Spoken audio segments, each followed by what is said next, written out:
Less than 12 hours after my emergency cesarean section, my husband walked into my hospital room rehearsed to destroy everything. He thought he was arriving to end our marriage with a single cold statement. He had no idea I had spent nearly a year silently reading every contract, cash flow, and lie he left behind. Before the night was over, the one pushed out of our future would not be me. My name is Beatrice Rivers. At 36 years old, lying in the VIP postpartum suite of St. Alden Lakeview in Chicago, I was discovering that betrayal does not roar.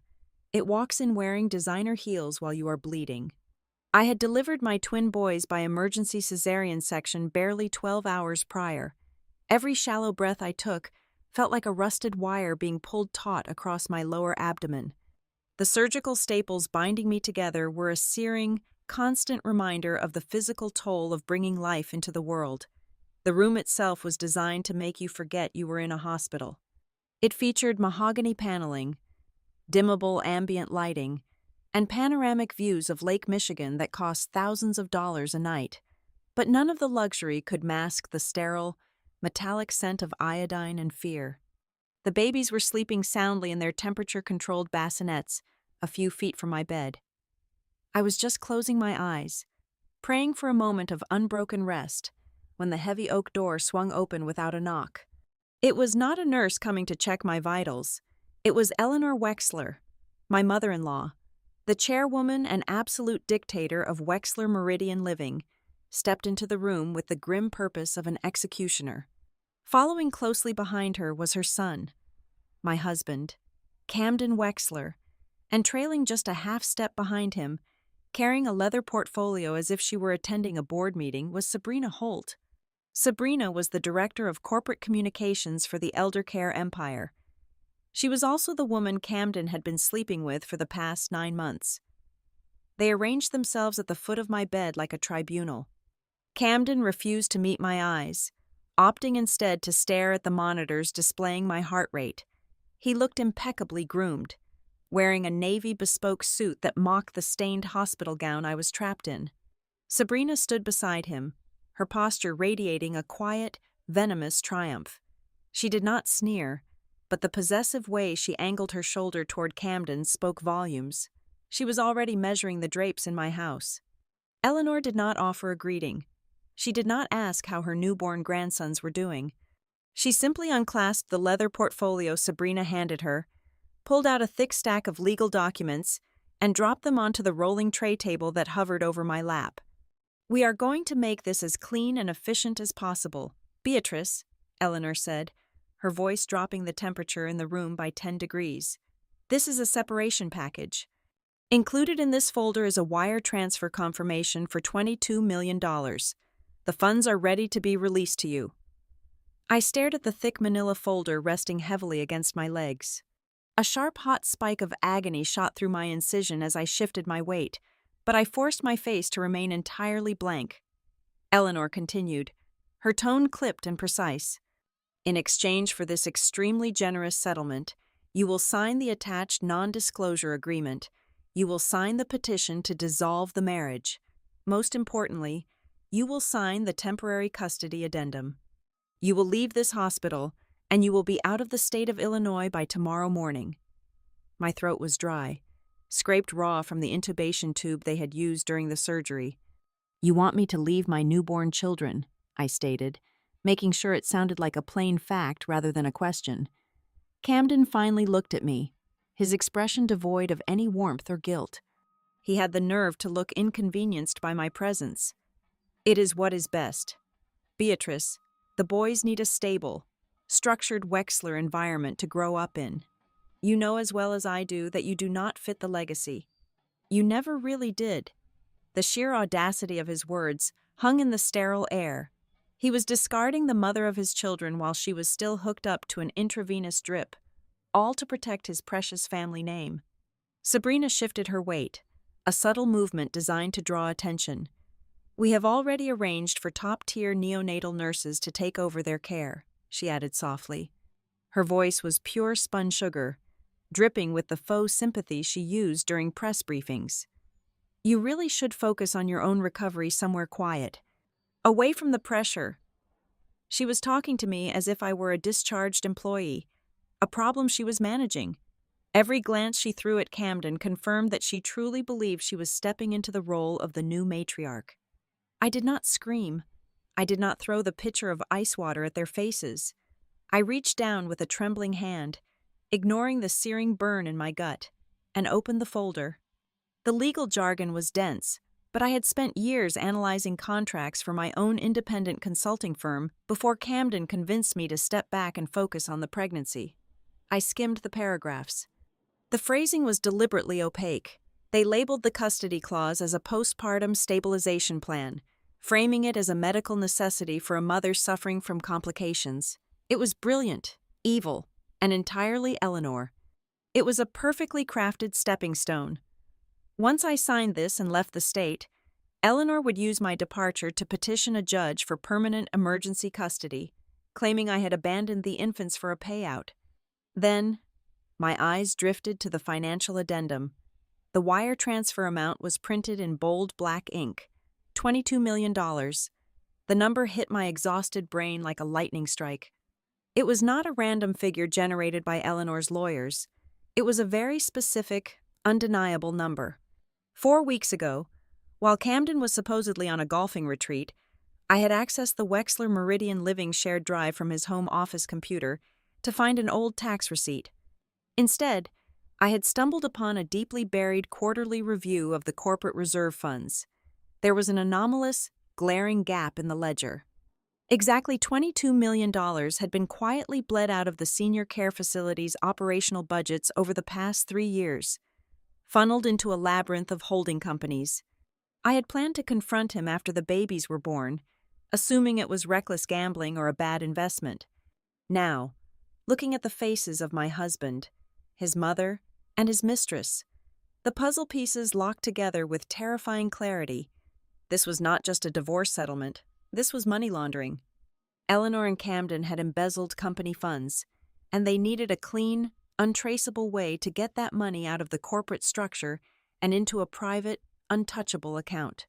What better way than a massive, court-sealed divorce settlement paid out to a discarded wife? They were using my ruined marriage and my stolen children to wash their stolen cash. They expected me to be a weeping, hysterical mess.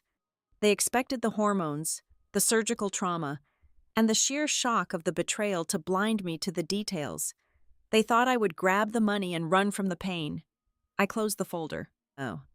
The silence in the room stretched until it felt fragile enough to shatter.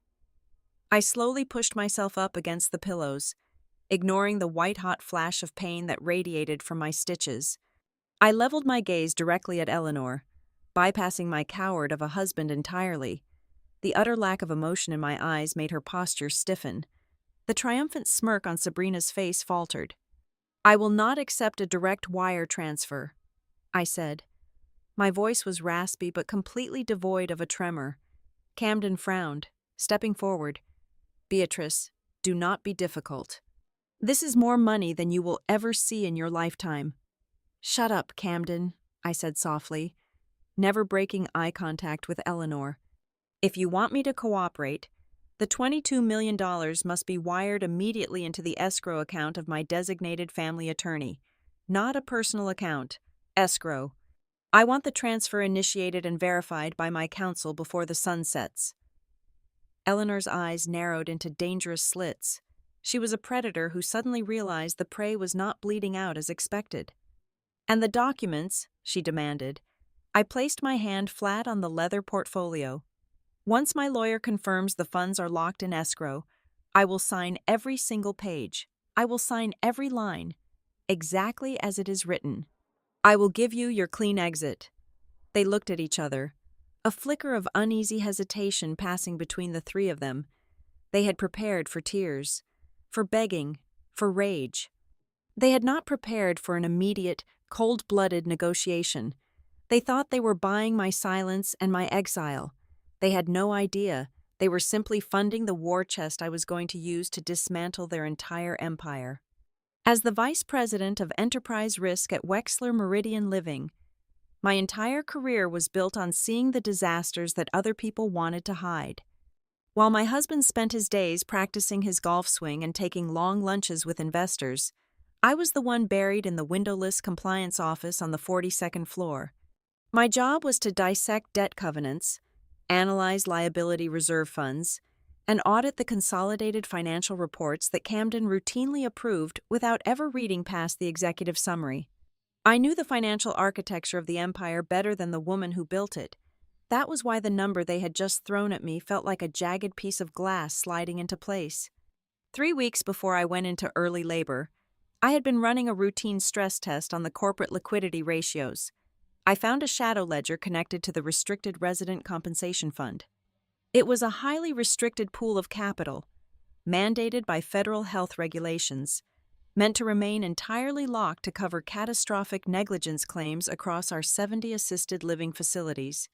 It was the one account that was legally untouchable for operational costs, let alone personal use. Yet, exactly $22 million had been quietly bled out of it over the previous 2 fiscal quarters.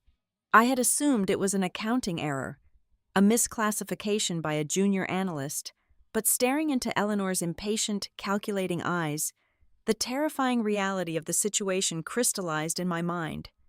Wexler Meridian was currently in the final, agonizing stages of a massive merger with Redcrest Civic Trust. It was a deal that would effectively double the family's net worth and solidify their monopoly in the Midwest. But the Redcrest board was notoriously conservative. Their due diligence clauses were draconian. The merger would immediately collapse if they caught wind of any restricted fund fraud, any executive governance scandal, or any active legal disputes regarding the representation of inherited corporate shares. Eleanor was not the cash-rich titan she pretended to be on the covers of business magazines. She was over-leveraged and panicking. The family had secretly raided the untouchable Restricted Resident Compensation Fund to cover shortfalls and secure their controlling equity ahead of the merger. They needed me gone because, as Camden's wife and the mother of the next generation of Wexlers, I held proxy rights to a significant block of voting shares. More importantly, as the head of enterprise risk, I was the only person in the building capable of finding the missing money before the Redcrest auditors arrived in 6 weeks. They were using the stolen $22 million to buy my permanent silence, force me to surrender my proxy rights, and sever my legal ties to the children, all under the guise of a tragic, high-society divorce settlement. They needed the narrative to be that the stressed, mentally unfit mother took a massive payoff and abandoned her family. "Well," Eleanor snapped, checking the diamond watch on her left wrist, "do we have an agreement or do I need to call the hospital administrator to discuss your mental state?" "Call the hospital notary," I replied, my voice perfectly flat, "and my attending night nurse. I need witnesses for a transfer of this magnitude." Sabrina let out a soft, condescending sigh, exchanging a look with Camden that clearly said I was stalling, but Eleanor gave a sharp nod. 10 minutes later, a young, exhausted-looking hospital notary wheeled in a small cart, accompanied by my night nurse, a stern older woman named Margaret, who had been monitoring my blood pressure all evening. Margaret took one look at the 3 executives looming over my bed and immediately moved to stand by my shoulder, her posture rigidly protective. "Is everything all right in here, Mrs. Wexler?" she asked, eyeing Camden with undisguised distaste. "Everything is fine, Margaret," I said softly. "My mother-in-law is just highly motivated to finalize some family trust documents tonight. She has offered a substantial sum for my immediate cooperation regarding the custody of my children." Eleanor's jaw tightened. She hated the way I phrased it in front of the staff, but she was too desperate to stop the process now. "I have the escrow routing numbers right here," Sabrina said, stepping forward eagerly and sliding a piece of corporate stationery onto my tray table. "My phone is connected to the corporate treasury portal. I can authorize the wire release the moment your pen leaves the paper." I picked up the heavy gold pen Eleanor had provided. I ignored the excruciating burn in my abdomen and leaned forward. The notary stamped his seal on the margin, his eyes wide as he glanced at the figures printed on the cover sheet. I flipped to the signature page of the separation agreement. Eleanor leaned in, her eyes hungry, practically tasting her victory. She thought I was finally breaking. She thought the sight of the money and the sheer exhaustion of childbirth had softened my spine. Instead of signing on the primary dotted line that indicated full consent, I moved the pen to the blank margin just below the clause confirming receipt of the documents. In tight, precise, undeniable cursive, I wrote 3 sentences: signed under duress, no admission of unfitness, no consent to permanent custody transfer. I then scrawled a very brief, abbreviated signature directly over those handwritten words, making it impossible to separate my name from the disclaimer. I did not sign a single word that admitted I was voluntarily relinquishing my sons. Eleanor snatched the portfolio the second I lifted the pen. She flipped to the back page, her eyes scanning the ink. I watched the exact moment her brain processed what I had written. Her perfectly manicured hands trembled slightly. The color drained from her face, leaving her looking every bit her age.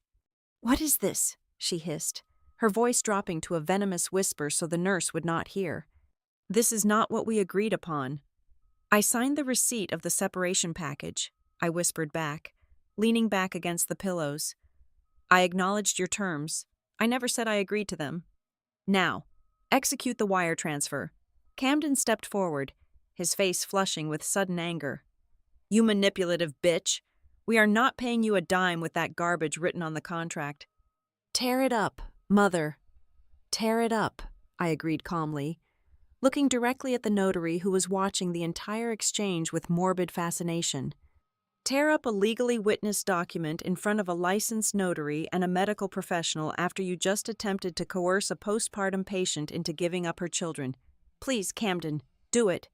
Let us see how the Red Crest Civic Trust Board reacts to the police report tomorrow morning. The silence that followed was absolute.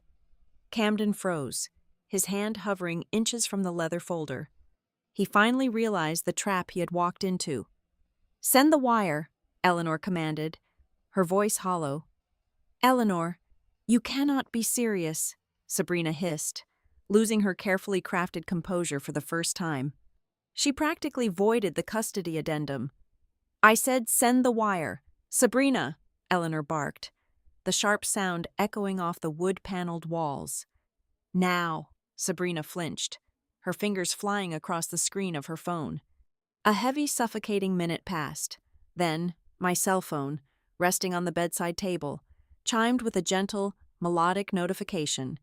It was a secure message from my family attorney. The $22 million had landed safely in his heavily fortified escrow account. Eleanor gathered the documents, her face a mask of barely contained fury. "You have your money. Beatrice, you will be gone by morning. Do not ever try to contact my grandsons." She turned and marched out of the room, followed closely by a pale, silent Camden and a visibly shaken Sabrina. They did not look back. The nurse, Margaret, let out a long breath and reached for my wrist to check my pulse. "Honey," she said softly, her eyes full of concern, "did you just sell your babies to those monsters?" I looked at the doorway, the lingering scent of Eleanor's expensive perfume mixing with the hospital iodine. When my phone had pinged, confirming the deposit, Eleanor truly believed she had just bought a mother. She believed she had cleanly severed my ties to the Wexler family and secured her empire. She was wrong. By forcing that specific sum of money through the corporate treasury and directly into a registered escrow account under the watchful eyes of independent witnesses, she had not bought my silence. She had just handed me a pristine, time-stamped, fully documented money trail. It was a trail with a verified source that led directly back to the missing funds from the Restricted Resident Compensation Fund. "No, Margaret," I said quietly, turning my head to look at the 2 tiny, sleeping bundles in their bassinets.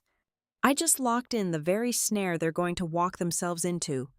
The instant the heavy oak door clicked shut, the surge of adrenaline that had been holding me upright against the pillows drained away. It left behind only the raw, blinding agony of my surgical incision and a sudden, violent shiver that rattled my teeth. Margaret, my night nurse, rushed to my side. Her hands were warm and ruthlessly efficient as she adjusted my blankets and checked the steady drip of my intravenous line. But I did not have the luxury of resting. I reached for my cell phone resting on the tray table. It was nearly 2 o'clock in the morning. I dialed a number I had memorized months ago, back when the lingering scent of Sabrina's signature perfume on Camden's collar had first sent me searching for a shark. Rowan Pierce answered on the second ring, sounding as awake as if it were noon. He was not a traditional divorce attorney who haggled over summer homes and alimony. He specialized in high-stakes shareholder litigation and complex family asset dissolution. He was the exact kind of lawyer you called when you needed to dismantle a corporate dynasty from the inside out. "It is done," I said, my voice barely more than a dry rasp. "They brought the documents. They made the transfer." "Did you sign the way we discussed?" Rowan's voice was instantly alert. I could hear the rapid clacking of a mechanical keyboard echoing in the background. "Under duress, no admission of unfitness, no consent to permanent custody transfer. I forced them to route the funds into the escrow account and execute the paperwork in front of the hospital notary and my attending night nurse." I could practically hear Rowan smiling through the speaker. "Perfect. You gave them enough rope, and they tied the knot themselves. I am filing the emergency injunctions with the Cook County Family Court right now. I have a clerk and a judge on speed dial for midnight filings." "We have a problem," I interrupted, glancing at the 2 bassinets where my sons slept, oblivious to the war breaking out around them. "Eleanor intends to file for emergency custody by morning. She's going to claim severe postpartum psychosis and unfitness.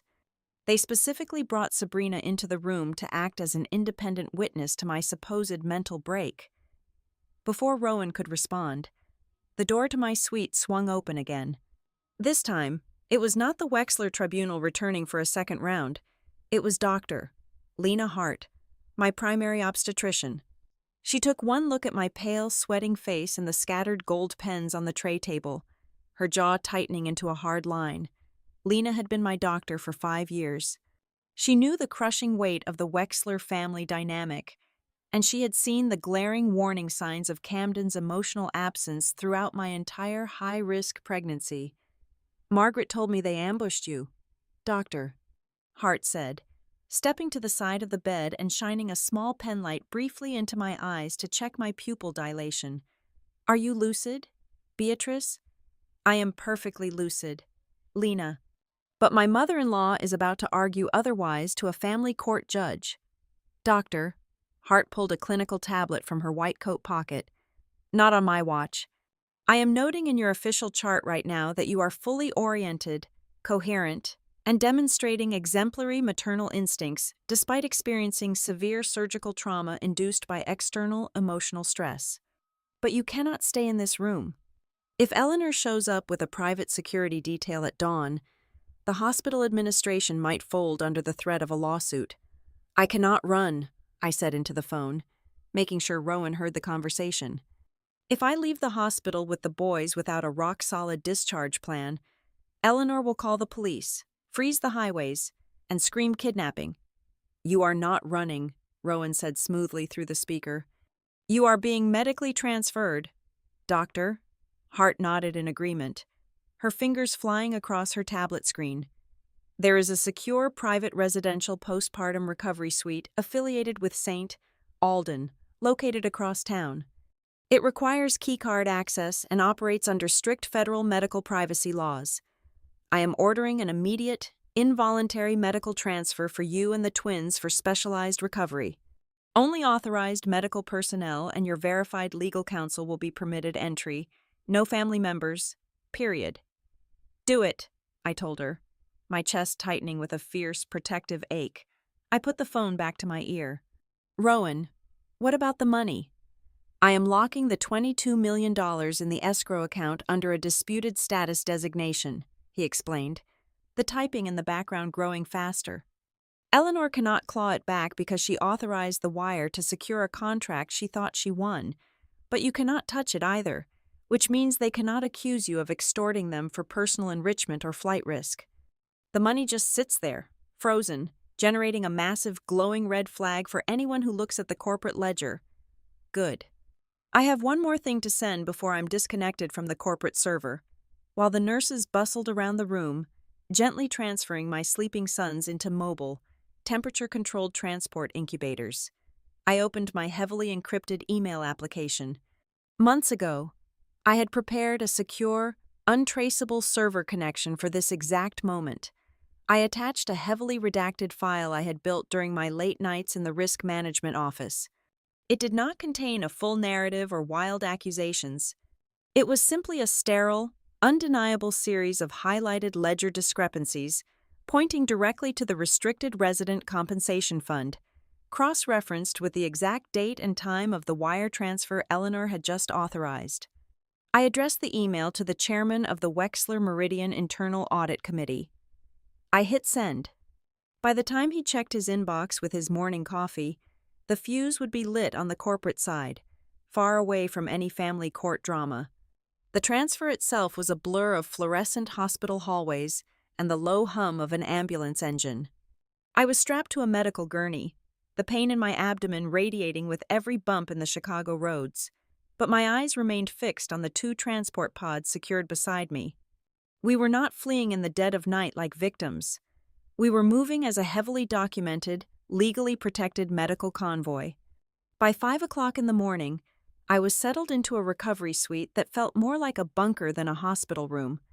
Thick blackout curtains shielded the reinforced windows, and a private security guard hired by Rowan was already stationed quietly in the hallway outside my door. The babies were asleep in the adjoining nursery, monitored by a neonatal specialist who answered only to Dr. Hart. At exactly 6 o'clock, my phone buzzed against the bedside table. It was a text from Rowan. Emergency injunctions granted. The hospital security footage of Eleanor, Camden, and Sabrina entering and leaving your room has been legally preserved and subpoenaed. The notary log is sealed by the court.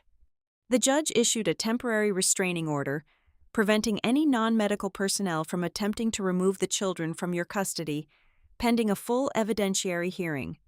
Sleep well. I locked the screen, letting the first wave of genuine, bone-deep relief wash over me. The trap had snapped shut. 2 hours later, the reality of that trap hit Eleanor Wexler. According to the play-by-play update Rowan gave me later that morning, Eleanor had arrived at the St. Alden 5 IP wing promptly at 8 o'clock. She had brought Camden, 2 intimidating private security contractors, and a luxury sports utility vehicle equipped with 2 high-end car seats. She marched directly to the nurses' station, fully expecting to find an empty bed and a pair of abandoned infants she could parade in front of the press and a friendly judge. Instead, she was met by the head of the hospital legal department and 2 uniformed police officers. "I am here to collect my grandsons," Eleanor had announced, her voice carrying the absolute authority she used in boardrooms. "The mother has discharged herself against medical advice and abandoned her dependents." The hospital attorney did not flinch, clutching a thick folder to his chest. "Mrs. Wexler, Beatrice Rivers has not discharged herself. She was formally transferred to a secure medical facility under the direct, documented orders of her primary physician due to severe stress complications. Furthermore, we have been served with an emergency court order from Cook County." Camden stepped forward, his arrogant posture faltering. "What court order?" "A judge has mandated the preservation of all security footage from this floor, sealed the notary logs from last night, and frozen all temporary custody arrangements. You are barred from accessing the medical records or the current location of the patients. Any attempt to locate or remove the children will be treated as a direct violation of a judicial order and will result in immediate arrest by the officers standing next to me." Eleanor had stood completely frozen in the center of the hallway. The hospital staff, the lingering patients, the security guards, everyone was watching the untouchable matriarch of the elder care empire realize she had been entirely outmaneuvered. She had come to collect the spoils of a ruthless, clean victory, only to find a cold, legally impenetrable wall built overnight. She had walked into the hospital believing she was the apex predator. She walked out realizing she was the one locked in the cage, and the key was sitting in a frozen escrow account, attached to $22 million of stolen corporate funds that were about to be audited. The secure recovery suite smelled faintly of lavender and sterile linens, a stark and deliberate contrast to the antiseptic battleground I had narrowly escaped the night before. My newborn sons slept soundly in the adjoining private nursery, their tiny chests rising and falling in perfect, fragile unison. I was sitting upright in the adjustable bed, a heated medical pad pressed firmly against my surgical incision, when my encrypted phone vibrated against the mattress. "We finally have the missing piece," Rowan said the exact second I answered the call. There was no polite preamble, no asking how I was healing. He sounded physically exhausted but intellectually wired, fueled by the kind of high-stakes corporate warfare we were now actively wading into. "Tell me everything," I replied, keeping my voice low and steady. I spent the entire morning pulling the archived corporate filings and digging into the original Wexler family charter. It is the foundational document drafted by Camden's grandfather 4 decades ago. Your husband hid a massive structural trigger from you during your entire pregnancy. According to the foundational bylaws, the legal birth of legitimate heirs within the marriage automatically activates a dormant block of 18% continuity shares. Those shares are instantly moved into an irrevocable family trust designated for the children upon their birth. I closed my eyes, the complex corporate structure of the elder care empire mapping itself clearly behind my eyelids. And whoever controls the legal guardianship of those beneficiaries controls the proxy voting rights for that 18%. "Exactly," Rowan confirmed, the rapid clacking of his mechanical keyboard echoing through the speaker. "At the upcoming board restructuring meeting, that 18% is the absolute deciding weight. But that is not even the darkest part of this equation. Camden has been playing with fire outside the family business for the past 4 years. He took on massive, reckless personal leveraged debt, trying to play the role of an independent venture capitalist. When his private equity deals in the tech sector started tanking, he needed a desperate lifeline to avoid personal bankruptcy. Who did he go to? I asked, a cold dread pooling in my stomach. Blackthorn Credit Partners, Rowan said. The name dropped like a lead weight in the quiet room. I knew Blackthorn well from my tenure in enterprise risk. They were a ruthless, shadow-banking private credit firm that specialized in distressed assets and predatory lending terms. They did not do favors, they did not negotiate gracefully, and they routinely took hostile takeovers of the companies they lent to. Camden used the anticipated continuity shares as his collateral. Rowan continued, his tone turning grim. He pledged the future value of his unborn children's trust to keep Blackthorn from liquidating his personal assets. He legally guaranteed them that he would have absolute proxy control over that 18% the moment the twins were born. But there is a standard, non-negotiable covenant in every Blackthorn contract regarding disputed collateral. If the legal guardianship of the beneficiaries is contested, I reasoned out loud, the cold analytical logic of my profession entirely replacing any lingering marital grief. The shares cannot be legally leveraged. The collateral becomes classified as disputed and frozen by the court. Blackthorn will issue an immediate margin call on Camden's entire debt portfolio. They will call the debt immediately, Rowan agreed. Camden would be personally bankrupt within a week. The ensuing public scandal would absolutely torch the Redcrest Civic Trust merger.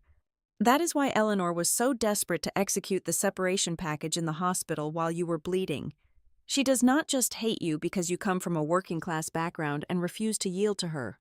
She needed those babies exclusively in Wexler custody before Blackthorn caught the scent of blood. The silence in the room stretched thick and suffocating. I looked through the thick glass partition into the nursery. My beautiful, innocent boys. During the 9 months I carried them, I had spent my evenings researching the safest cribs, reading parenting books, and meticulously preparing their nursery.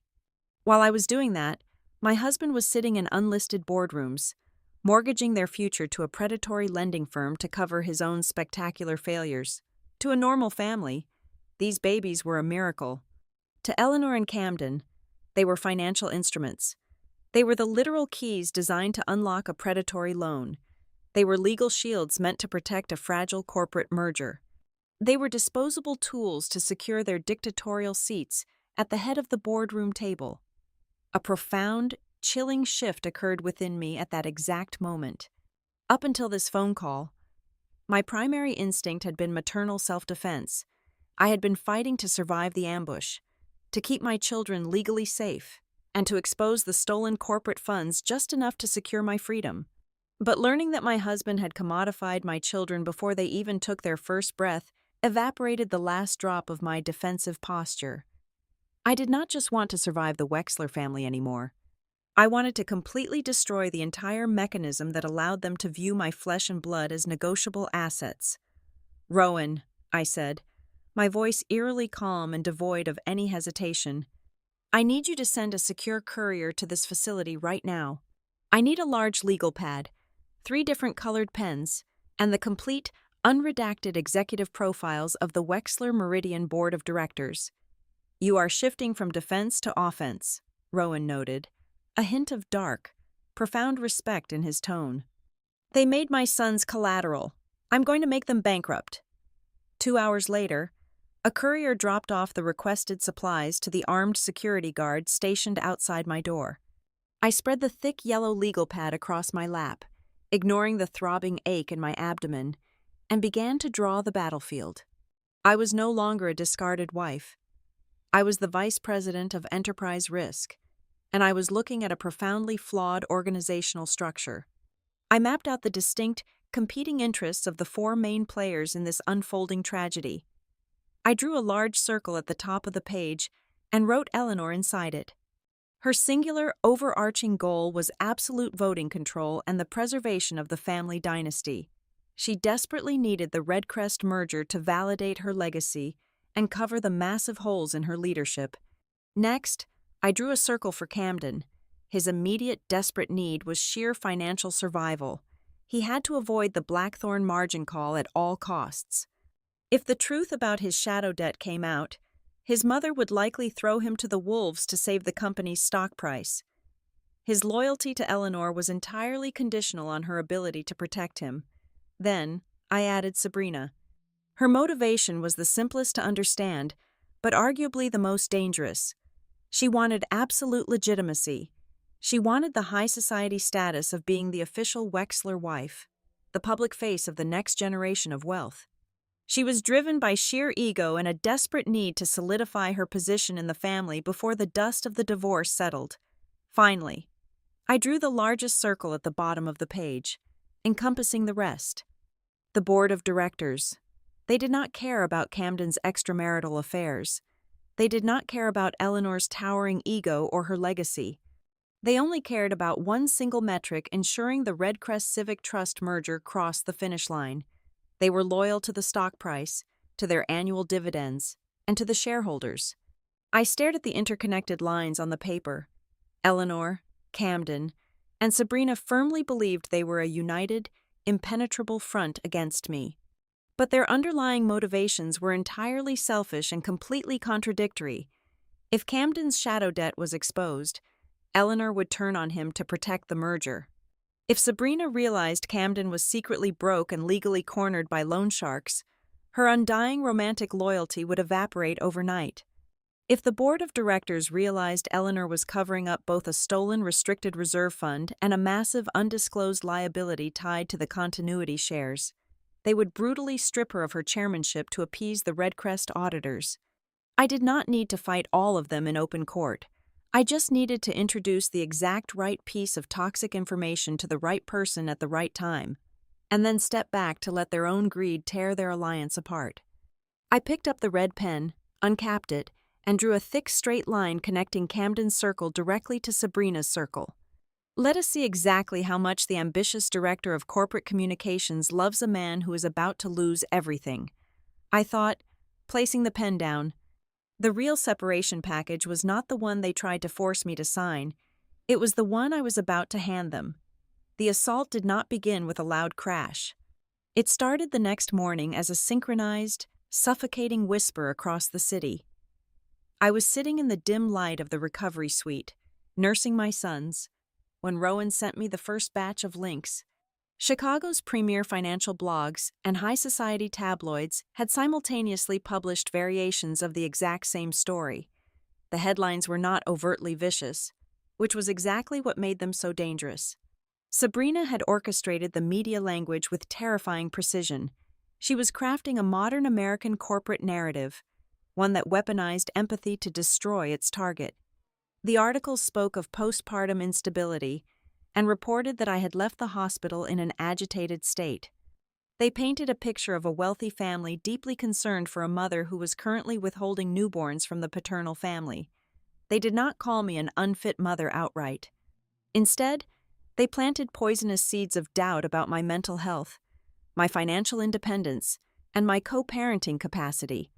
I read a piece in a prominent lifestyle column that conveniently dragged up my working-class upbringing. The author, an anonymous source clearly fed by Sabrina's communications department, suggested that I simply lack the pedigree to handle the immense pressure of the Wexler legacy. The narrative was crystal clear. The poor girl from the suburbs had finally cracked under the weight of high society expectations and suffered a tragic psychological break. Then, the television appearance happened. I turned on the flat-screen monitor mounted on the wall, just in time to see Camden sitting on the plush couch of a syndicated morning talk show. He was not wearing his usual sharp, aggressive boardroom attire. He wore a soft, slate-gray suit with an open collar, designed to make him look approachable and vulnerable. He leaned forward, clasping his hands together, his face a perfect mask of husbandly anguish. "I just want my boys safe," Camden told the sympathetic host, letting his voice catch perfectly on the final word. "Beatrice is unwell. We love her, and we are praying she gets the psychiatric help she desperately needs. But right now, my primary duty as a father is to ensure my sons are in a stable, structured environment. I am begging her to come home." I stared at the screen, my hand resting protectively over the bassinet next to my bed. He was giving an award-winning performance. He was sitting on national television, acting the part of the devoted, heartbroken patriarch, while secretly drowning in predatory debt and trying to launder stolen corporate funds through a divorce settlement. My phone rang, cutting through the nauseating sound of the television host offering Camden her prayers. It was Rowan. "Turn off the television, Beatrice," he ordered, his voice tight with focused energy. "We have a much bigger problem than Camden shedding crocodile tears for the housewives of the Midwest. Eleanor just made her move." "What did she do?" I asked, muting the television with the remote. "She formally filed for emergency guardianship of the twins in family court an hour ago," Rowan explained. "She is asking a judge to grant her immediate, temporary physical custody, citing severe maternal mental health deterioration. But she did not just file a standard petition. She attached an exhibit. It is a clinical impression memo drafted by a doctor, Arthur Vance. He is a highly prominent, society-friendly psychiatrist." A cold chill swept over me. I have never met an Arthur Vance in my entire life. "He states in the memo that he was consulted by the family to review your behavioral patterns during the third trimester," Rowan said, reading from a document on his end. "He concluded, based purely on second-hand accounts provided by Eleanor and Camden, that you exhibit classic markers of a severe postpartum psychotic break and pose an immediate flight risk and danger to the infants." They were building a paper trail of insanity, piece by piece, document by document. They had the money to buy a doctor's signature, the PR machine to sway public opinion, and the audacity to perjure themselves in court. For the first time since I woke up from the surgery, I felt a crushing, suffocating wave of genuine terror. I was trapped in a medical bunker, bleeding, exhausted, and fighting an entire dynasty that could mold reality to fit their needs. The door to my suite opened with a soft click of a keycard. "Doctor?" Lena Hart walked in. She did not look like a woman performing routine medical rounds. She looked like a woman holding a live grenade. She locked the door behind her and walked straight to my bedside. She placed a printed stack of papers on my tray table. "Rowan forwarded me the emergency guardianship filing," Lena said, her voice a low, furious hiss. "I read the clinical impression memo from Dr. Vance. The man is a disgrace to the medical board, but that is not the most interesting part of this document." I picked up the papers. "What did you find?" I ran the original electronic file of the court exhibit through a forensic metadata extractor, Lena explained, tapping the top page with a manicured fingernail. Look at the creation date and the final save timestamp on the original document. I scanned the highlighted text at the bottom of the page. The letters and words seemed to blur together for a second before my brain processed the information. I read the timestamp out loud. The file had been created, finalized, and digitally signed by the psychiatrist exactly 48 hours before my water broke. The breath caught in my throat. I looked up at Lena, the realization hitting me with the force of a physical blow. They wrote the psychiatric evaluation declaring me an unfit mother 2 days before I even went into labor. It is premeditated. Rowan's voice crackled through the speakerphone resting on the bed. This was not a panicked reaction to you refusing their separation package. They planned to steal your children, declare you mentally incompetent, and forcibly remove you from the corporate structure before you ever set foot in the delivery room. A hot, blinding fury ignited in my chest, entirely burning away the terror I had felt moments before. They had scheduled my mental breakdown the same way they scheduled their golf tournaments. "I want to release this," I said, my voice shaking with rage. "Rowan, call the press. Send this metadata to the exact same blog Sabrina used this morning. Let the world know Camden is a lying sociopath." "No," Rowan snapped, his tone authoritative and sharp. "Absolutely not. Beatrice, you cannot fight Sabrina in the press. The media is her home turf. If you leak this now, she will spin it. She will claim the metadata is altered, or that the doctor was just preparing contingency notes because you were acting erratically for weeks. She will muddy the waters, and you will just look like the hysterical, paranoid woman they are claiming you are. So we just let them defame me on national television," I demanded, the unfairness of it tasting like ash in my mouth. "We let them build their own gallows," Rowan corrected. "Every lie Sabrina plants in the press, every fake tear Camden sheds on television, and every perjured document Eleanor submits to the court is a binding, undeniable action. We are not going to win this in a tabloid. We are going to win this in a federal courtroom." I took a deep, shuddering breath, forcing my clinical, risk assessment brain to take control of my maternal outrage. He was right. Engaging in a public shouting match would only validate their narrative of my instability. "The family court judge reviewed Eleanor's emergency petition," Rowan continued, his voice steadying into a professional cadence.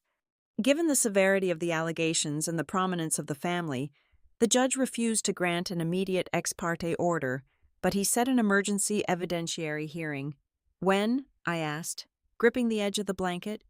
72 hours, Rowan replied. "The clock starts now.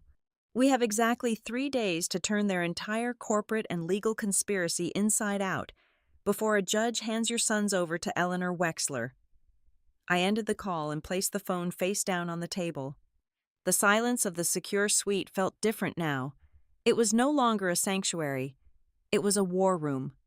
For the first time, I truly understood what it felt like to have an entire billionaire dynasty point its lawyers, its wealth, its press contacts, and its reputation directly at a single, bleeding woman. They thought the sheer weight of their power would crush me into submission before the hearing even began. They thought I would surrender the children just to make the public humiliation stop. I looked at the metadata printed on the page, the undeniable proof of their arrogance. I reached for my legal pad and my red pen. They had 72 hours left to pretend they were untouchable. The media storm was a vicious, hungry beast that Eleanor Wexler truly believed she could keep on a tight leash. But the fundamental problem with engineering a high-profile, sanitized smear campaign is that the optics must remain flawlessly pristine. A weeping, betrayed husband playing the tragic victim on national morning television cannot be seen having intimate dinners with his mistress, while his newborn children are supposedly in the middle of a legal crisis. When the heat of the scandal intensified, the Wexler machine did exactly what it was designed to do. It began to amputate its own infected limbs to save the vital organs. I did not know the exact minute the axe fell on Sabrina Holt, but knowing Eleanor's methodology, I could easily picture the clinical brutality of it, Eleanor would not fire Sabrina with a dramatic, screaming confrontation. She would do it with absolute bureaucratic silence. It would start with a deactivated corporate keycard. Then, a sudden security error message on her executive email account. Finally, her company credit card would casually decline at a high-end restaurant. And Camden, the perpetual coward who survived by hiding behind his mother's skirt, would simply stop answering her calls, retreating into the fortress of his curated victimhood. It was late Tuesday evening, roughly 48 hours before the emergency family court hearing, when my personal cell phone vibrated against the bedside table. The caller identification displayed an unlisted, prepaid local number. I assumed it was a relentless tabloid journalist who had somehow bypassed the digital firewall Rowan had established. I answered with a sharp, hostile greeting. "Do not hang up," a voice whispered urgently. The tone was breathless, frantic, and tight with an unfamiliar panic. It was Sabrina.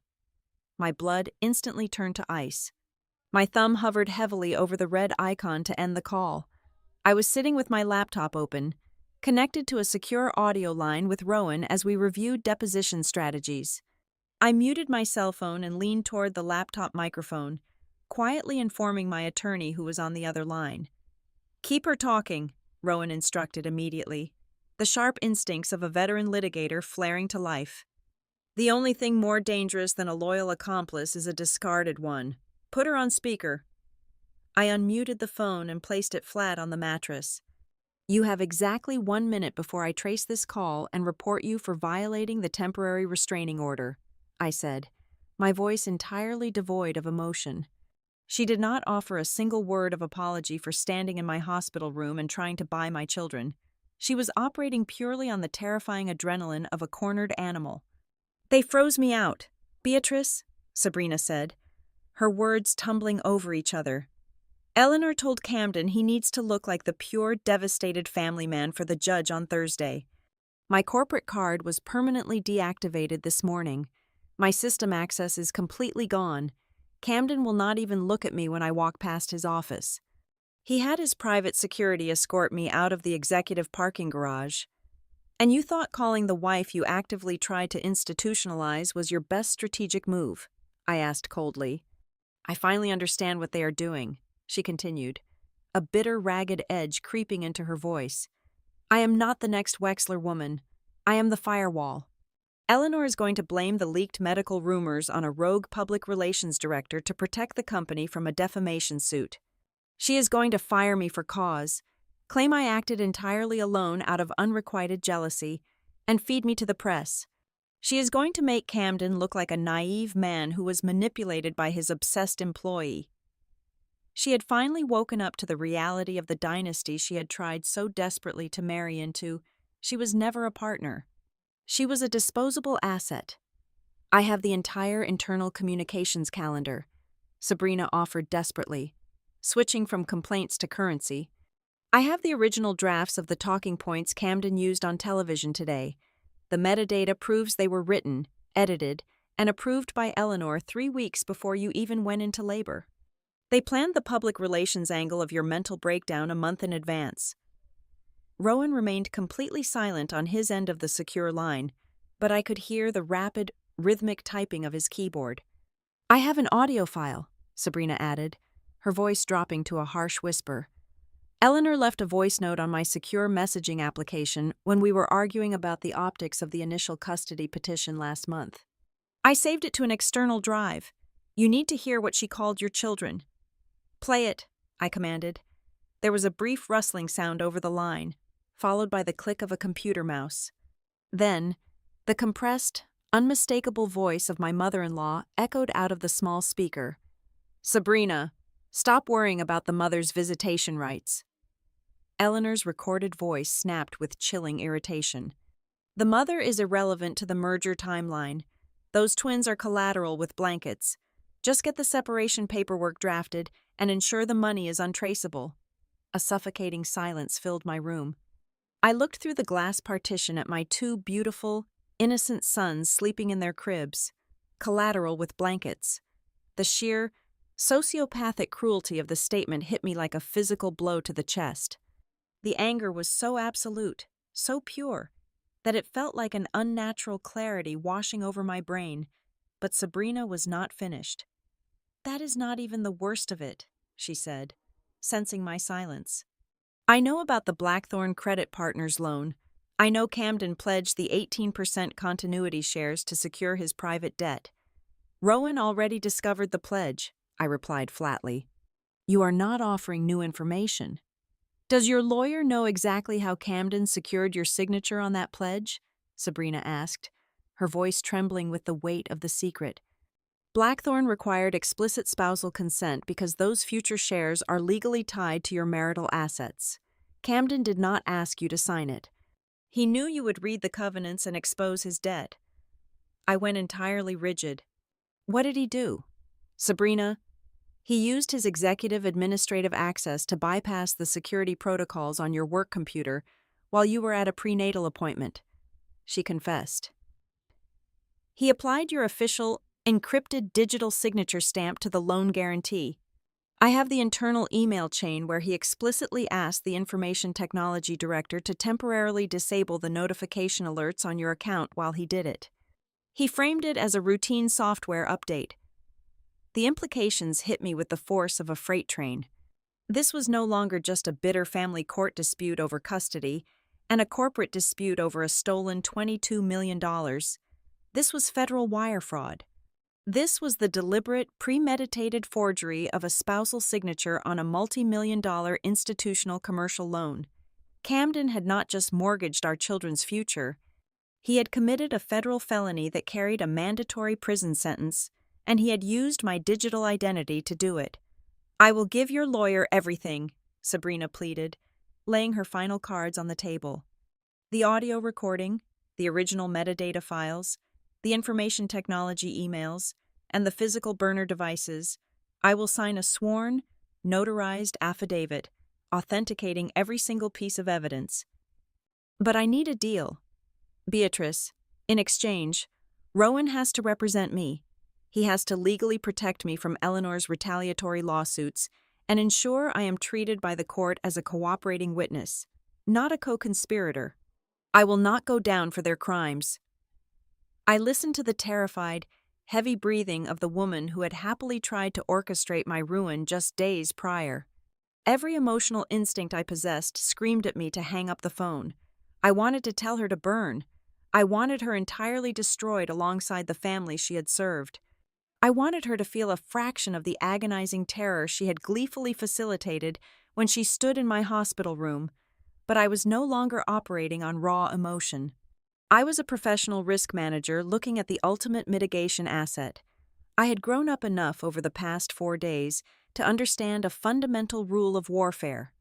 In a high-stakes legal battle, you do not need your evidence to be morally pure. You do not need your witnesses to be good people. You just need their data to be absolutely lethal. "I am never going to forgive you, Sabrina," I said, my voice as hard and unyielding as a steel beam. "I will never stop despising you for what you tried to do to my family. But my lawyer will draft the limited cooperation agreement tonight." I heard a sharp, shuddering gasp of relief from her end of the line. "You will meet Rowan's private investigator in exactly 2 hours at a secure location he specifies," I continued, dictating the terms with absolute authority. "You will bring every device, every password, every encrypted drive, and every single piece of dirt you have hoarded. If you attempt to hold back a single email, or if you tip off Camden before Thursday morning, the deal is permanently off. And I will personally make sure you share a federal cell block with my husband." I hung up the phone without waiting for her response. I looked at the yellow legal pad resting on my lap, at the neat, interconnected circles I had drawn, representing the Wexler family's impenetrable alliance.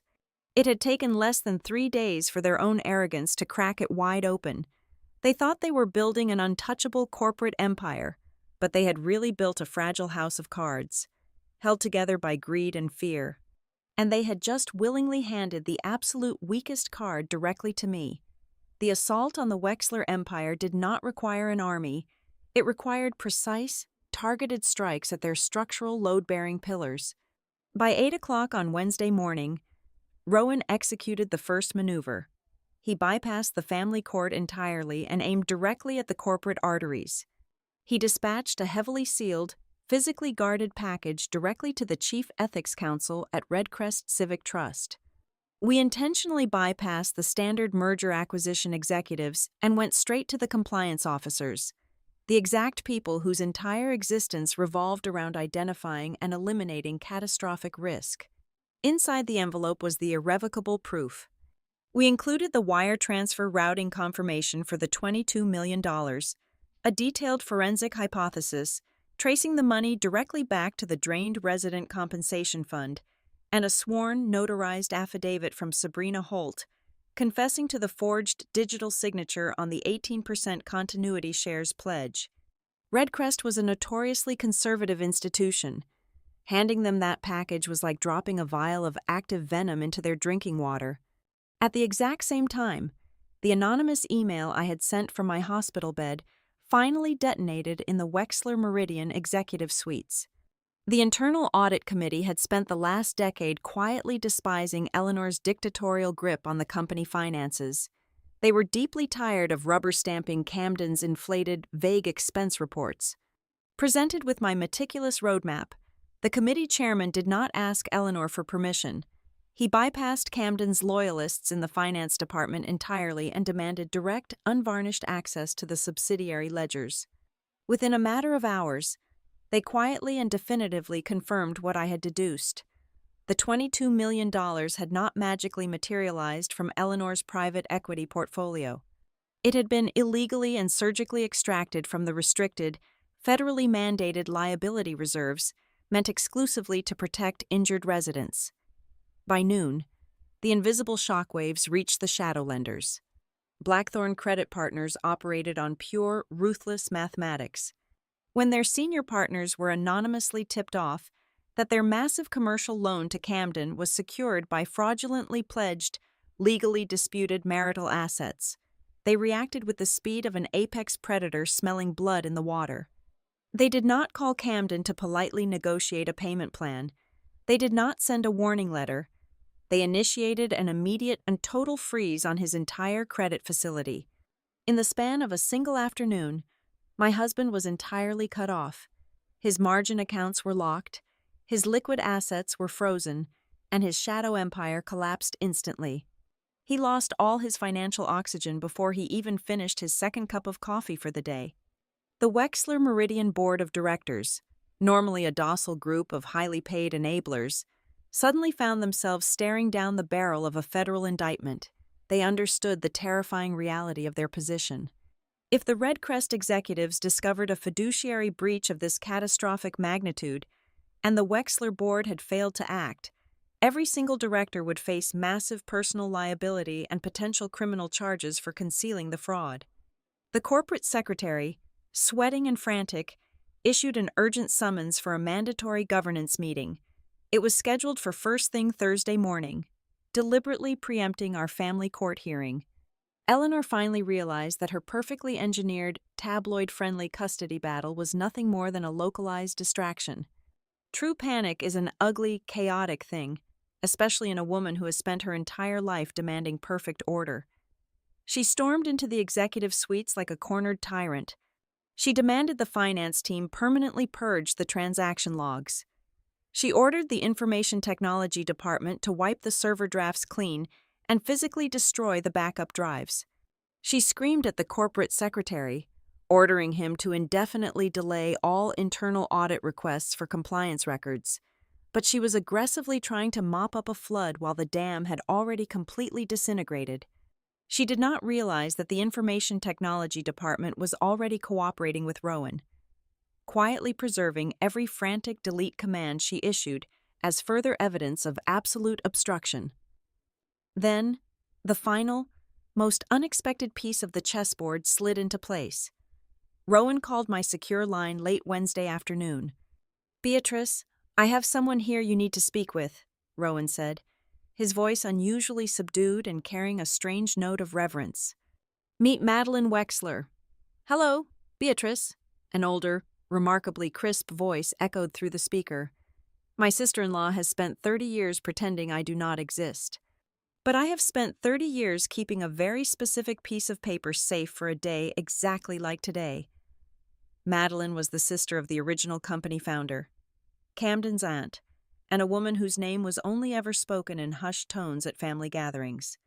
Eleanor had ruthlessly marginalized her decades ago, stripping her of her operational titles and banishing her to the fringes of the family trust to ensure Camden faced no opposition. But Madeline had never officially surrendered her legal title as a co-trustee. She had simply retreated into the shadows, waiting patiently for decades for Eleanor to make a fatal, undeniable mistake. Madeline had brought a physical document to Rowan's office that not even his aggressive digital scraping had uncovered. It was an original, deeply yellowed, notarized codicil to the founder's master will, drafted long before the company ever went public or expanded across the Midwest. The text reads exactly as follows. Madeline dictated over the phone, reading the archaic language slowly and deliberately. Should any acting trustee authorize the diversion of protected resident welfare funds for personal enrichment, private debt mitigation, or family legal matters, they shall immediately, automatically, and permanently forfeit all governance, voting, and proxy rights over the Family Continuity Trust. I sat in the dim, quiet light of my secure recovery suite, listening to the crisp, ancient legal phrasing echo through the room. The sheer magnitude of what was happening washed over me, replacing my exhaustion with a profound, icy calm. I looked through the glass partition at the two bassinets where my sons were sleeping peacefully, completely oblivious to the empire falling apart in their name. I realized in that exact moment that my strategy had fundamentally shifted. I did not need to launch a hostile takeover to steal the company from Eleanor. I did not need to engage in a vile, public screaming match in family court to prove to a judge that I was a capable and loving mother. I only needed to expose the truth. I just needed to prove that Eleanor and Camden had greedily, arrogantly soiled their own absolute authority. By stealing from the exact restricted fund designed to protect the most vulnerable people in their care, they had unwittingly triggered their own corporate execution. They had built a massive, terrifying machine designed to crush anyone who opposed them. But I had finally found the emergency override switch. I did not have to fight the machine anymore. I just had to step back and let the legal and governance systems they had so deeply disrespected swallow them whole. The Winter Benefactors Gala was the crown jewel of the Wexler Meridian social calendar. Held annually at a spectacularly gilded historic hotel right on the Magnificent Mile. It was traditionally a night of exorbitant wealth and aggressive networking disguised as philanthropy. Tonight, it was meant to be Eleanor's ultimate projection of invulnerability. She wanted to send a blindingly clear message to the Chicago elite, the press, and the corporate board that the Wexler family was entirely in control of their narrative and their empire. I arrived precisely at 9 o'clock in the evening. I did not wear the lavish, brightly colored gowns Eleanor usually mandated for family appearances. I wore a long, unadorned black silk dress with long sleeves and a high neckline. It was severe, minimalist, and practically designed to conceal the thick medical binder wrapped tightly around my healing abdomen. I moved slowly, every step a calculated effort to suppress the surgical ache, but my posture was flawlessly straight. I did not enter the ballroom alone. Rowan Pierce walked on my left side, wearing a sharply tailored charcoal suit and carrying an elegant leather briefcase that looked entirely out of place at a black-tie charity event. On my right side walked Madeline Wexler. She wore a vintage silver gown that must have been sitting in a garment bag for 2 decades. Her chin held with the aristocratic defiance of a woman finally reclaiming her stolen territory. We did not make a grand theatrical entrance. There was no screaming, no throwing of drinks, none of the cheap, dramatic confrontations you see in soap operas. We simply slipped through the heavy mahogany doors and stepped into the suffocating atmosphere of expensive perfume, crystal chandeliers, and desperate corporate posturing. Across the room, standing on a raised dais adorned with imported white orchids, Camden was concluding his rehearsed speech. He wore a pristine tuxedo. Sabrina Holt was nowhere to be seen, completely erased from the room and the narrative as if she had never existed. In her place stood a new, heavily compensated public relations team, watching him with hawkish intensity. "My family is facing profound personal challenges right now," Camden said into the microphone, his voice thick with perfectly manufactured emotion.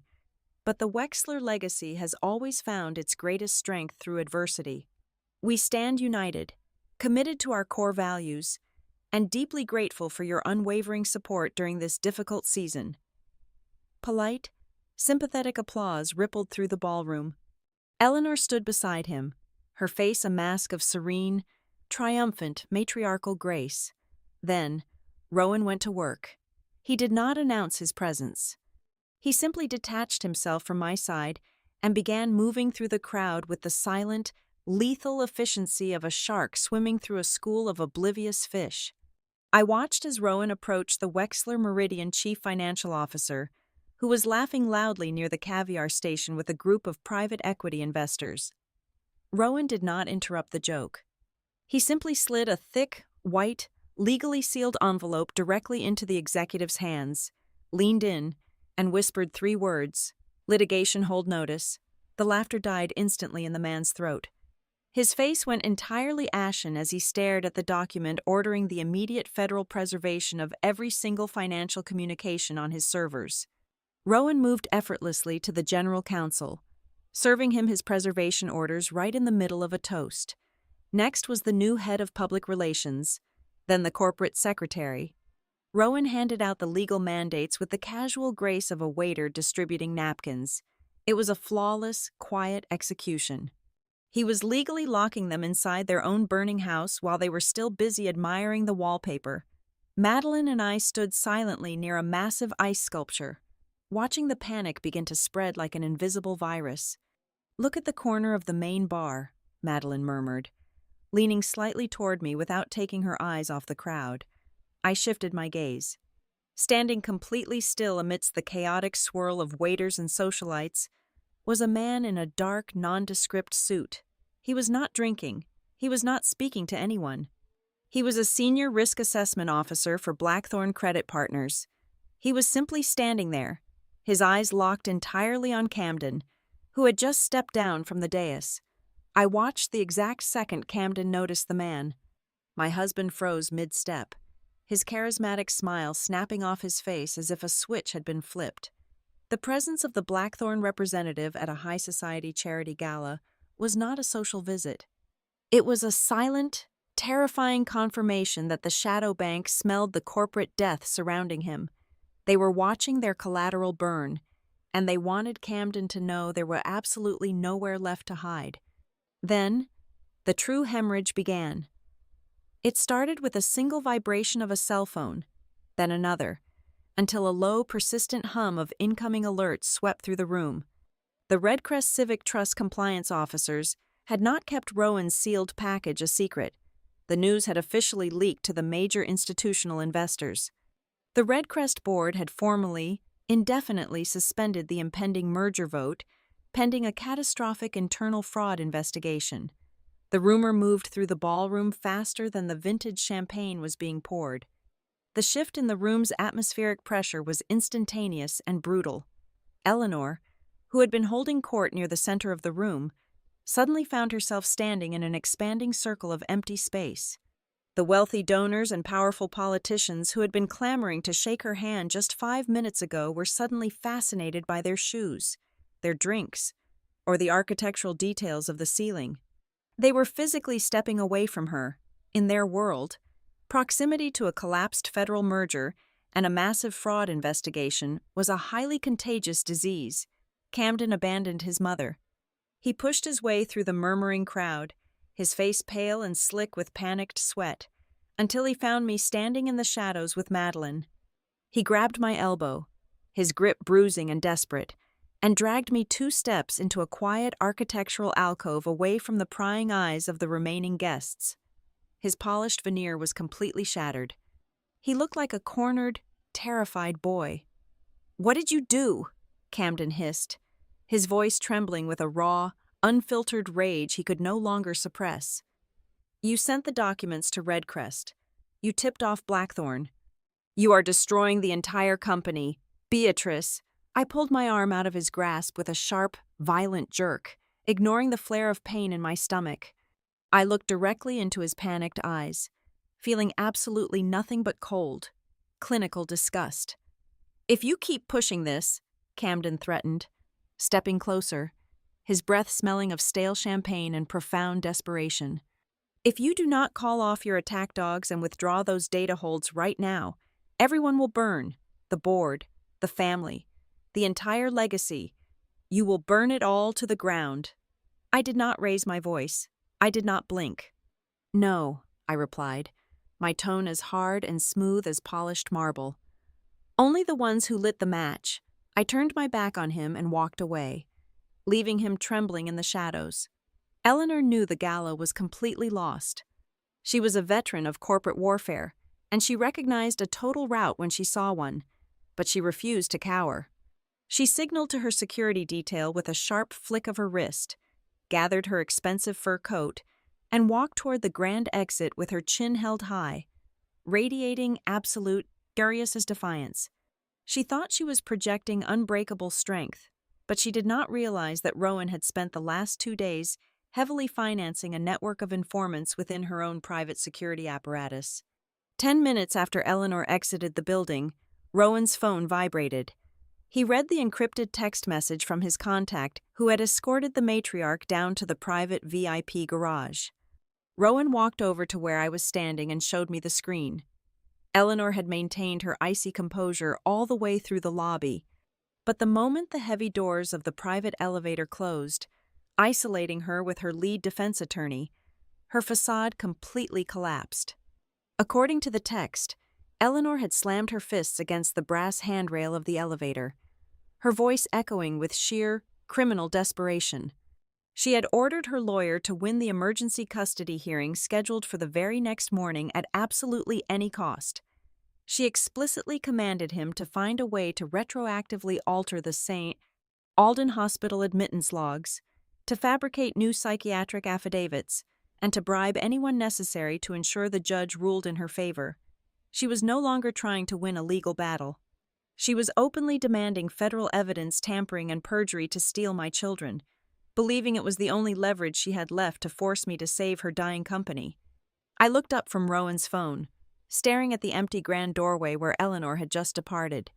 The paint on their aristocratic armor had not just cracked tonight.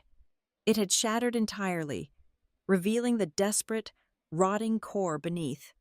Tomorrow morning, we were going to walk into family court, and I was going to let the judge see exactly what they truly were. The night after the gala did not offer sleep. It offered a ticking clock. At exactly 2 o'clock in the morning, my phone illuminated the dark recovery suite. It was Rowan. "They made their move on the medical records," he said, the exhaustion in his voice entirely masked by a dangerous, buzzing adrenaline. "Eleanor's elevator order," I replied, sitting up and wincing as my surgical incision pulled tight. "Did she breach St. Alden?" Rowan explained the chaotic sequence of events. A graveyard shift records clerk at the hospital, heavily burdened by gambling debts, had been quietly bought. The clerk used master administrative credentials to access the secure digital patient archive. He attempted to overwrite my original postpartum discharge files with a newly fabricated set. The altered documents explicitly stated that I had suffered a severe dissociative episode and voluntarily surrendered temporary decision-making power regarding the infants to the paternal grandmother. It was a terrifyingly brilliant, dirty trick. If that fabricated file made it to the judge's desk at 9 o'clock in the morning, my emergency injunctions would instantly dissolve, and Eleanor would walk out of the courthouse with my children. But Eleanor severely underestimated Dr. Lena Hart, anticipating a desperate sabotage attempt. Lena had placed a strict cryptographic chain of custody lock on every single file bearing my name or the names of my sons. The moment the clerk attempted to overwrite the primary document, the system triggered a silent alarm directly to the hospital's general counsel and Lena's personal pager. "My private investigator was waiting in the hospital lobby," Rowan continued, the grim satisfaction evident in his tone. He intercepted the clerk before hospital security even reached the basement archives. The kid folded in less than 5 minutes. He handed over his unlocked cell phone. We have the encrypted text messages between him and a known corporate fixer who works exclusively on Eleanor's private payroll. We just definitively linked the Wexler matriarch to federal witness tampering and the falsification of medical records. I let out a long, shuddering breath. The empire was tearing itself apart from the inside, desperately trying to plug the holes I had drilled.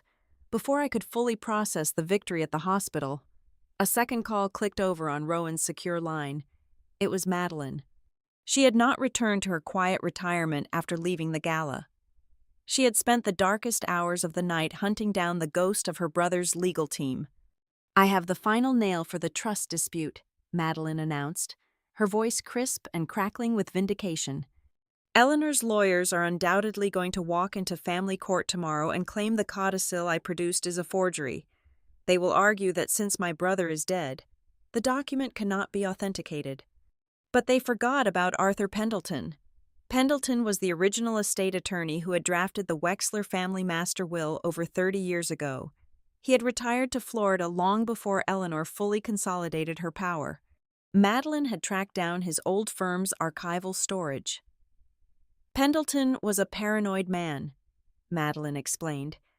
When he drafted the penalty clause restricting the resident funds, he knew Eleanor would eventually try to bury it. So, he recorded a video deposition of my brother physically signing the codicil and verbally confirming his intent to strip governance from anyone who touched that money. The current managing partner of Pendleton's old firm just securely transmitted the digitized video file to Rowan's server. The codicil is absolutely bulletproof. The pieces of the trap were locking together so tightly they were practically humming with kinetic energy. Then, at 5 o'clock in the morning, just as the sky above Chicago began to bruise with the first dark purple light of dawn, the heavy, reinforced door to the outer vestibule of my suite chimed. My private security contractor stepped inside my room, his hand resting casually near the holster on his hip. "Mrs. Wexler," the guard said quietly, "your husband is standing in the hallway. He looks like he has been walking all night. He is demanding to speak with you. I can remove him physically if you prefer." I looked at the monitor displaying the hallway security camera. Camden was leaning heavily against the wall. The flawless tuxedo from the gala was completely gone. He wore a wrinkled overcoat over a stained, unbuttoned dress shirt. His hair was disheveled, and his face was drawn and pale, stripped entirely of the golden boy arrogance he had worn his entire life. He looked exactly like what he was, a man who had gambled his entire existence on borrowed money and lost everything.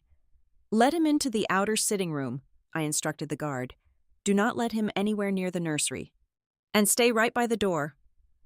I pulled a thick cashmere robe over my medical binder, picked up my cell phone, and walked out to the sitting area. Camden looked up when I entered. His eyes were bloodshot, completely devoid of the sharp, calculating gleam that usually defined him. He did not yell. He did not threaten to burn everyone like he had at the hotel. The anger had entirely burned out, leaving nothing but sheer, pathetic desperation. "Beatrice." He practically choked on my name. He took a step forward, but the massive security guard shifted his weight, and Camden instantly froze. "You have exactly 2 minutes. Camden," I said, my voice as cold and still as a frozen lake. "Why are you here?" "They are calling the loans," he whispered, his hands trembling violently as he rubbed his face. "Blackthorn, they sent the formal margin call notice an hour ago. If I do not cure the default by noon today, they are going to seize my private equity firm, my personal accounts, and my equity in Wexler Meridian. My mother will publicly disown me to save the merger. I will have absolutely nothing." "That sounds like a severe miscalculation of your leverage," I replied softly, feeling no pity, not a single drop. "We can fix this," Camden pleaded, his voice cracking. He sounded like a beggar in the street. "You do not have to give my mother permanent custody. Just sign a temporary proxy agreement. Let the 18% continuity shares vest into the trust normally, just for 90 days. Just long enough for the Redcrest merger to clear and for Blackthorn to back off. Once the heat dies down, I will give you whatever you want. I will give you a 50% divorce settlement. I will give you primary physical custody. Just give me the proxy for 3 months.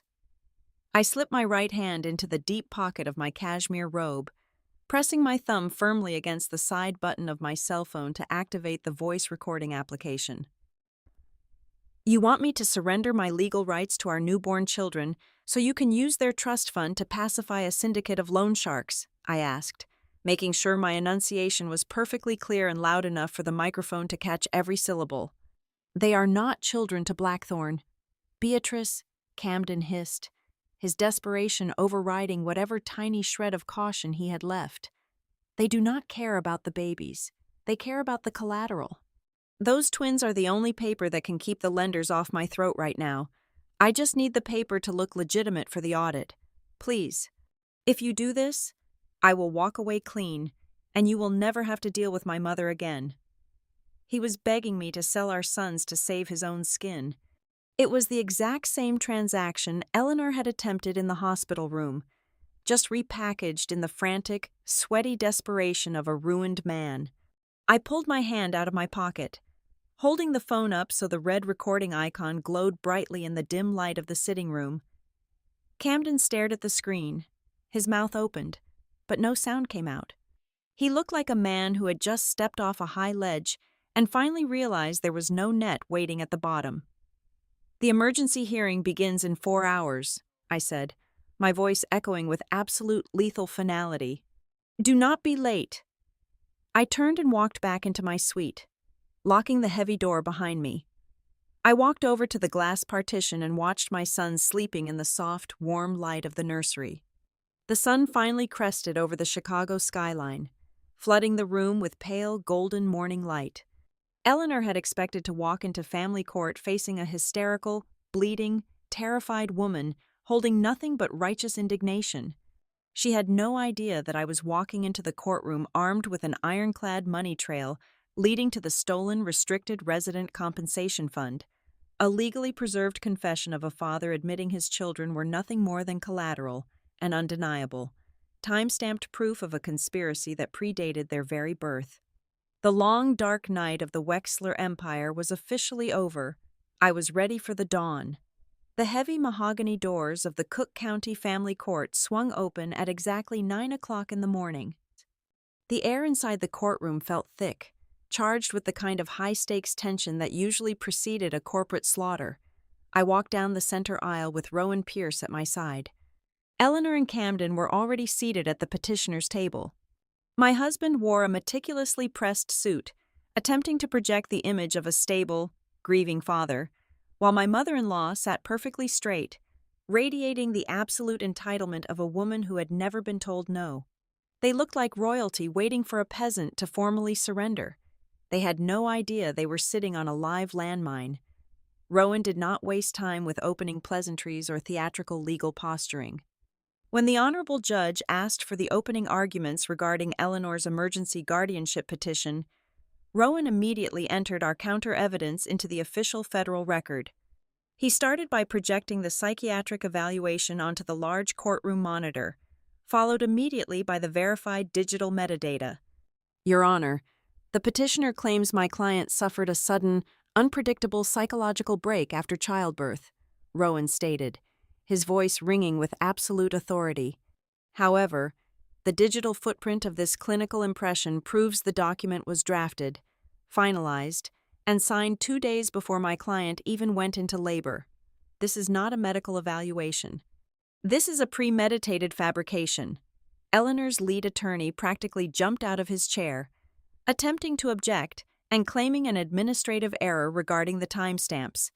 But the judge silenced him with a sharp strike of his gavel. Then, Dr. Lena Hart took the witness stand. She testified under oath, verifying my absolute lucidity during and after the traumatic delivery, and submitted the sealed hospital chain of custody logs.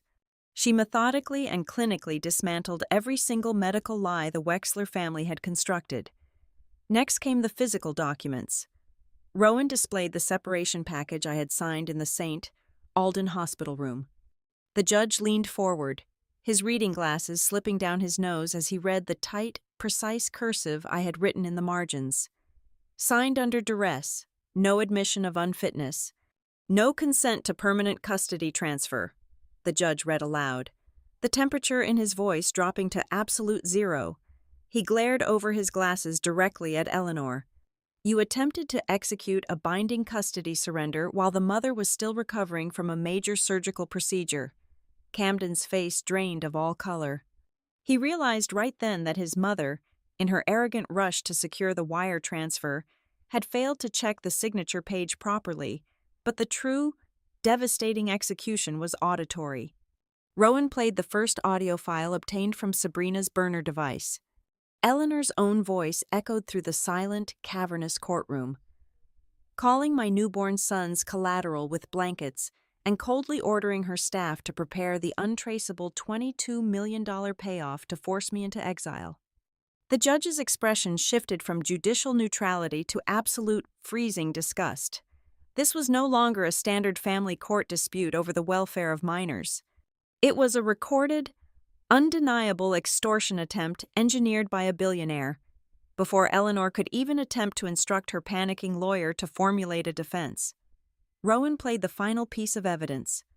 It was the recording I had taken on my cell phone just 4 hours prior in my secure recovery suite. Camden's frantic, desperate voice filled the room, begging me to surrender the 18% continuity shares just so he could keep the loan sharks off his throat. He explicitly admitted he needed the children merely as legal paper to satisfy his predatory creditors. The illusion of the worried, grieving father shattered completely into dust. Camden buried his face in his trembling hands, entirely broken. Eleanor sat rigidly, her eyes wide with the terrifying realization that she had lost everything in the span of 30 minutes.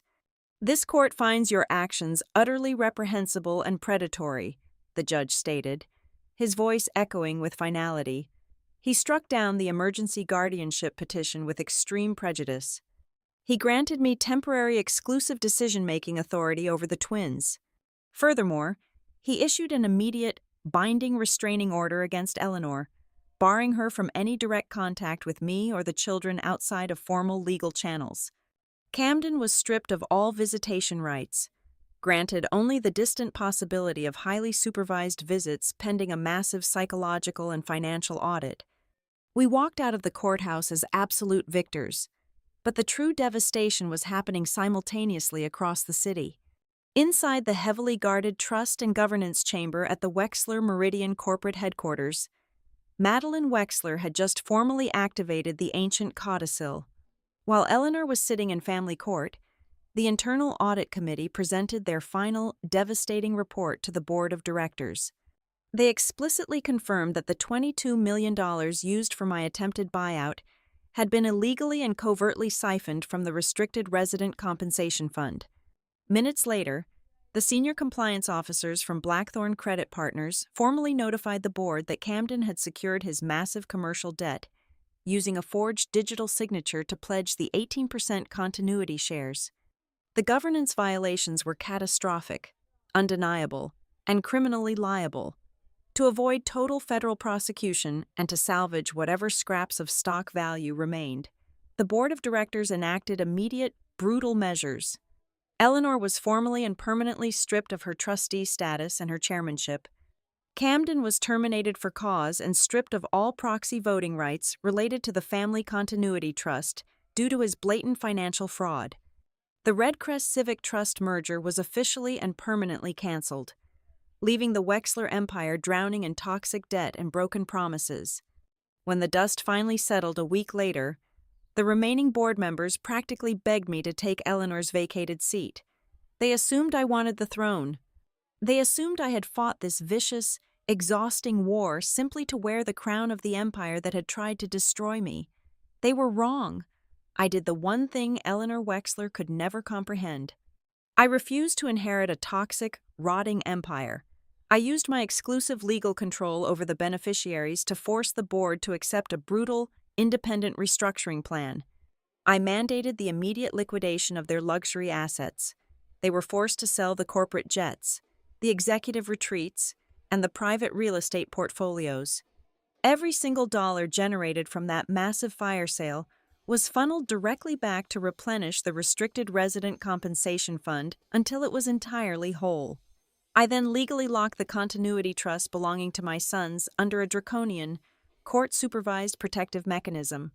Neither Eleanor, nor Camden, nor any other family member could ever touch a single cent or cast a single proxy vote using my children's future again.